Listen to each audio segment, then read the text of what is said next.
Friends, आज हम जानेंगे सिंधु घाटी सभ्यता के एक और स्थल जिनका नाम है बनावली। मित्रों, बनावली जो है वो हरियाणा राज्य में है और हिसार जिले में स्थित है बनावली। और यहाँ से हमें सिंधु घाटी सभ्यता के बहुत ही महत्वपूर्ण जो अवशेष है हमें बनावली से प्राप्त होते हैं। मित्रों, बनवाली भी इसको कहा जाता है। क्या कहा जाता है? बनवाली। बनवाली की जो अवशेष हमें मिले हैं मित्रों सिंधु घाटी सभ्यता के, उनके बारे में आज हम एक कहानी के माध्यम से जानेंगे कि बनावली में आखिर किसने खोज की और वहाँ पर हमें क्या क्या अवशेष प्राप्त हुए।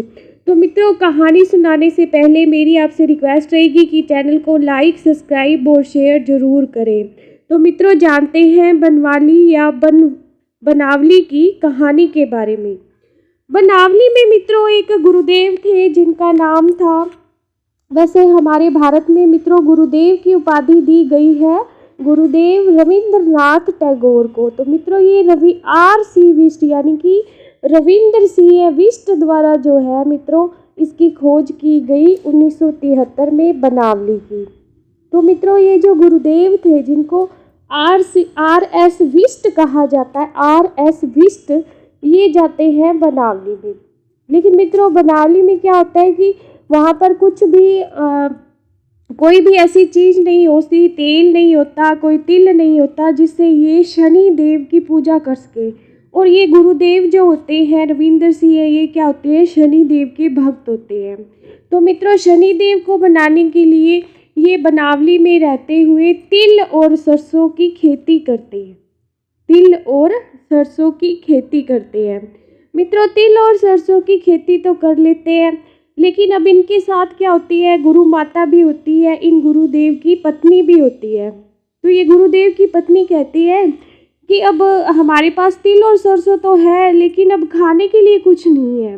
तो खाने के लिए गुरुदेव कहते हैं तुम्हें खाने के लिए क्या ला के दूँ, तुम क्या खाओगी? तो इनकी पत्नी कहती है कि मुझे खाने के लिए उत्तम किस्म का जौ चाहिए, उत्तम किस्म का जौ चाहिए और जिसकी मैं रोटी बना सकूँ और रोटी को तिल या सरसों के तेल में चूर चूर कर खा सकूं।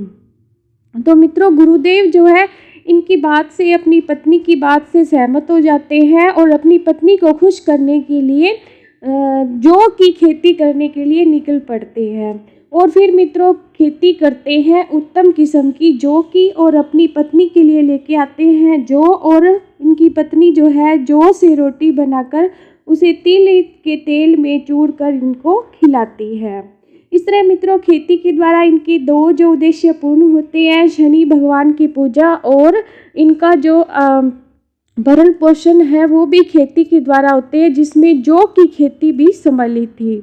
मित्रों जौ की खेती करने के बाद ये फिर से निकल पड़ते हैं और बनवाली में। और मित्रों यहाँ इनके खेत में इनको मिलती है मातृ देवी की लघु मरण मूर्ति। ये लघु मरण मूर्ति यानी कि माता की या मातृ शक्ति की मिट्टी की मूर्ति जो है इन्हें यहाँ बनवाली से मिलती है।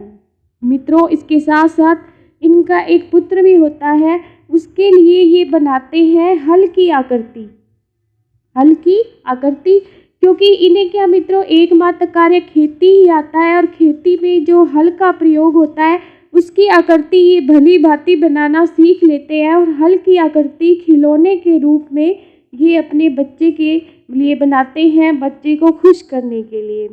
तो मित्रों ये थी बनवाली की कहानी। तो अब जानते हैं मित्रों हमें बनवाली से सिंधु घाटी सभ्यता के कौन कौन से अवशेष प्राप्त होते हैं। मित्रों बनवाली जो है हरियाणा के हिसार जिले में स्थित है और इसकी खोज की 1973 में R.S. बिष्ट ने। मित्रों बनवाली से हमें कालीबंगा की तरह प्राक हड़प्पा यानी कि हड़प्पा से पहले की संस्कृति और मित्रों हड़प्पा कालीन दोनों प्रकार की संस्कृतियों के जो हमें अवशेष है वो बनवाली से हमें प्राप्त होते हैं। मित्रों बनवाली से जल निकास प्रणाली जो कि सिंधु सभ्यता की नगर नियोजन की महत्वपूर्ण विशेषता थी वो हमें नहीं मिलती। जल निकास प्रणाली जो थी उसका यहाँ बनवाली में अभाव था।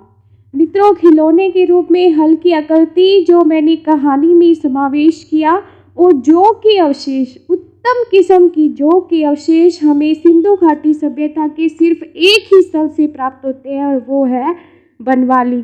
मित्रों, गेहूं और जौ के साक्ष्य तो हमें कालीबंगा से भी मिलते हैं, लेकिन उत्तम किस्म की जो जौ है वो हमें सिर्फ बनवाली से ही प्राप्त होती है।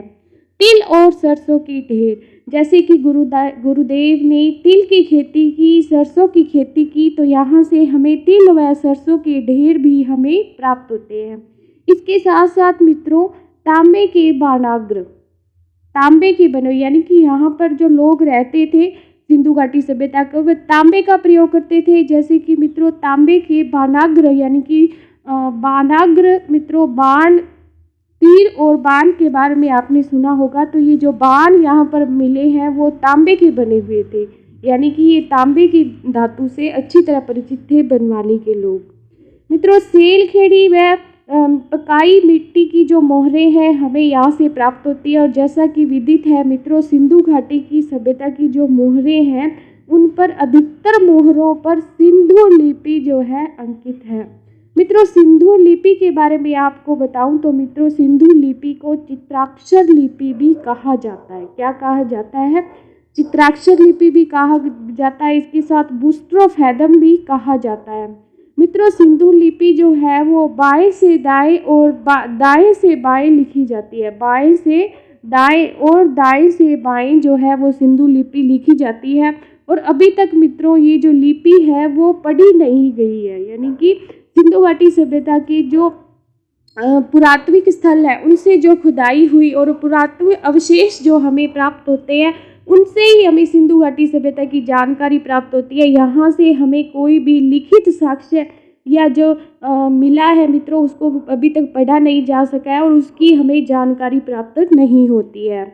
मित्रों, मिट्टी के बर्तन भी हमें बनवाली से प्राप्त होते हैं। जानेंगे राखी गढ़ी के बारे में।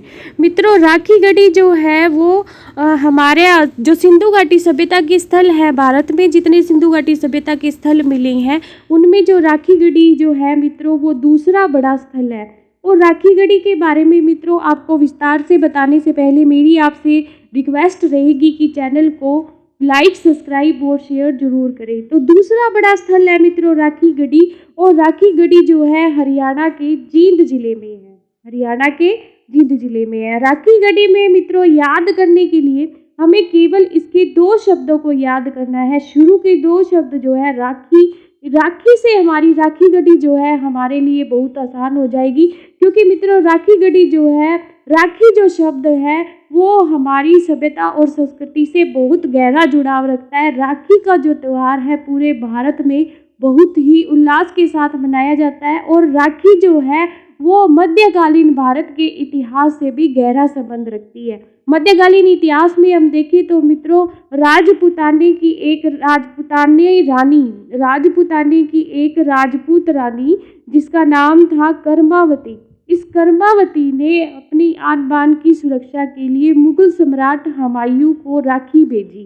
किसको भेजी? मुगल सम्राट हुमायूं को मित्रों राखी भेजती है रानी कर्मावती। तो यहाँ राखी गढ़ी में भी रफीक मुगल को राखी भेजी जाती है, यानी कि इस राखी गढ़ी की जो खोज है मित्रों रफीक मुगल द्वारा की जाती है। रफीक मुगल मित्रों जो है यहाँ की खोज करता है राखी गढ़ी के। इसमें मुगल जो शब्द है वो हमारी हेल्प कर सकता है इनकी खोजकर्ता को याद करने में। तो मित्रों रफीक मुगल द्वारा राखी गढ़ी की खोज की गई और राखी गढ़ी जो है वो प्राक हड़प्पा स्थल है। प्राक हड़प्पा स्थल है और प्राक हड़प्पा का मतलब यहाँ से हड़प्पा सभ्यता के पहले के जो अवशेष है यहाँ से प्राप्त हुए हैं। यहाँ से मित्रों एक लघु मुद्रा प्राप्त हुई है जिस पर सिंधु लिपि अंकित है। सिंधु लिपि जो है प्रत्येक मुद्रा पर अंकित है जो सिंधु घाटी सभ्यता से हमें प्राप्त हुई है। लगभग सभी मुद्राओं पर सिंधु लिपि जो है वो अंकित है। मित्रों राखी गढ़ी के बारे में इतना ही। धन्यवाद। Please like, subscribe and share this video.